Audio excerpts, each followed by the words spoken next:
Okay, in this video I'm going to look at navigating file system. This is a very brief video. What I'd like to do is just pick my way through the main concepts. We import the OS library of functions, and one of the very first things we can do is we create a path variable and we say to OS, tell me where I am. And then if we put that into a print command, let's have a quick look. Should reveal to me it's there, but actually it's not that clear because the environment, the console already, so let's say os.get command gives you this. So if I just do that and I just do a format, quite good to keep a kind of consistent approach to this, and then immediately after here I'll put the empty placeholders. Okay, so we just keep a consistent look and feel to what we're doing. So that, as you can see, gives you back the current location. What we can do is we can list the items in our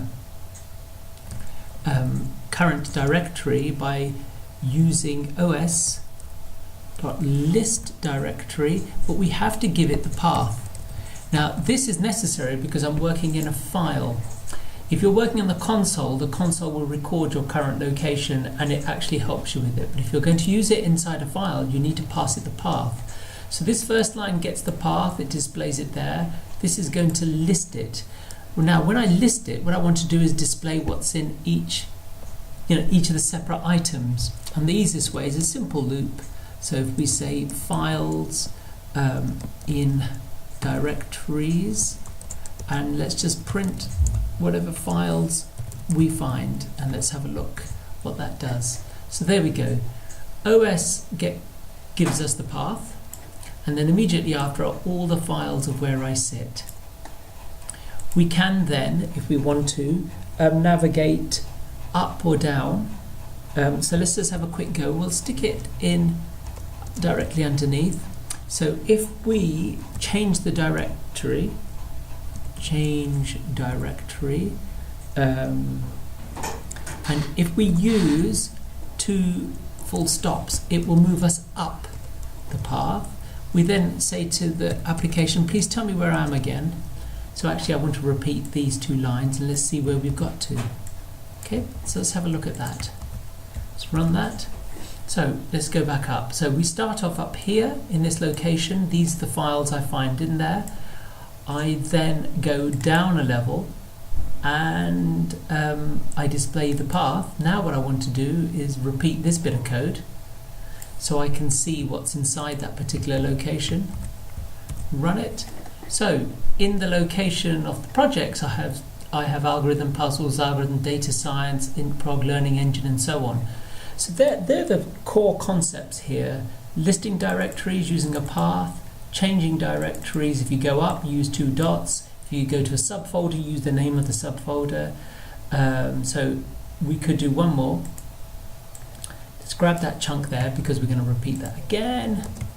And let's move it. Well, I've sort of got a bit confused. Where am I? Okay, so we're going to change the directory again and do that whole piece of code.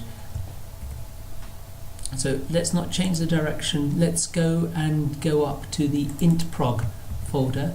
So we should be able to navigate back up to IntProg. We'll get the location, display it, and see what's in it. Let's see if that works. And as you can see, I'm not sure if you can because they list it. So we start off in Learning Engine with all the functions. We then go to the projects folder, which Learning Engines is inside, and there's Learning Engine. We then, and that lists everything in there, we then go to IntProg and we list everything inside IntProg. So this is a very, very simple approach to dealing with file paths and paths of files. Here's a little trick, and I'll just finish with this little addition. See these lines of code? These are essentially all repeated, and the only thing that's changing is this part here when I change a directory. there's a very clever way of gathering all of them together so I don't have to keep on writing the code out 3 or 4 times. And I can create essentially a function. Well, we won't do that today. I'll leave that thought with you for a later date.